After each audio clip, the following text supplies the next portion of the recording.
نحمدہ و نسلم علی رسولہ الکریم اما بعد فاعوذ باللہ من الشیطان الرجیم بسم اللہ الرحمن الرحیم السلام علیکم ورحمۃ اللہ وبرکاتہ۔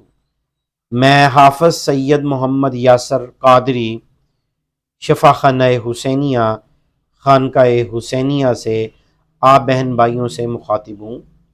امید کرتا ہوں تمام میرے بہن بھائی خیریت سے ہوں گے۔ آج میں ایک نئی ویڈیو لے کے آپ کی خدمت میں حاضر ہوا ہوں۔ آج ہماری جو ویڈیو ہے وہ ہے آنکھوں کے متعلق۔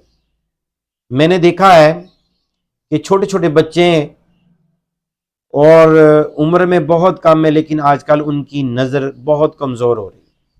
آج آپ کو میں ایسا وظیفہ بتاؤں گا جو بہت ہی مجرب ہے اور بہت ہی مختصر ہے، اور اس عمل کو کرتے ہوئے اس فقیر کو 25 سال سے بھی زیادہ عرصہ ہو گیا۔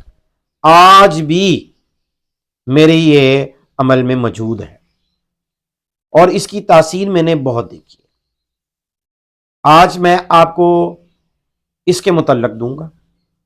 میں دیکھتا ہوں عموماً تیسری کلاس میں بچی پڑھ رہی ہے، بیٹا پڑھ رہا ہے، بیٹی پڑھ رہی ہے، لیکن اس کی نظر جو ہے وہ کمزور ہو گئی ہے۔ 1 نمبر ہے، 2 نمبر ہو گئی ہے، 3 نمبر تک چلی گئی۔ اگر آپ وظیفہ یہ پابندی سے بچے سے کروائیں گے یا خود کر کے بچے کو کریں گے یا آپ خود اپنا بھی کریں گے، انشاءاللہ کبھی نظر آپ کی خراب نہیں ہوگی۔ وظیفہ جو ہے بڑا ہی مختصر ہے، زیادہ بھی نہیں ہے۔ آپ نے کرنا کیا ہے، آپ نے ہر فرض کے بعد نماز پڑھنی ہے نا۔ اب جب آپ نے فرض پڑھنے کے بعد آپ نے ایک اسم اعظم ہے یا بصیرو، یاد کر لیں، یہ لکھا بھی آپ دیکھ رہے ہوں گے اسکرین کے اوپر، یا بصیرو۔ دیکھیں ادھر میری طرف دیکھیں، یا بصیرو یا بصیرو یا بصیرو یا بصیرو یا بصیرو یا بصیرو یا بصیرو۔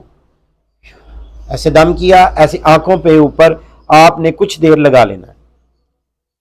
جو بچے چھوٹے ہیں نہیں پڑھ سکتے تو آپ نے بچے کو بٹھا لینا ہے فرض نماز کے بعد، اس طرح پڑھ کے پھونک مار کے آپ نے بچوں کی آنکھوں پہ ایسے لگا دینا ہے کچھ دیر کے لیے۔ آپ 30 سیکنڈ کے سے لے کے 1 منٹ تک آپ ان کی آنکھوں کو لگا کے رکھیں گے، اور اس کی تاثیر آپ بہت جلد دیکھیں گے، اور انشاءاللہ بچے جو دن بدن بہتری کی طرف آ جائیں گے۔ اور آخر میں یہی کہوں گا، 5 وقت کی نماز کی پابندی کریں اور بڑوں کا ادب کریں، چھوٹوں پر شفقت کریں، کسی کو ناحق اور ناجائز تنگ نہ کریں۔ وآخر دعوانا ان الحمد للہ رب العالمین۔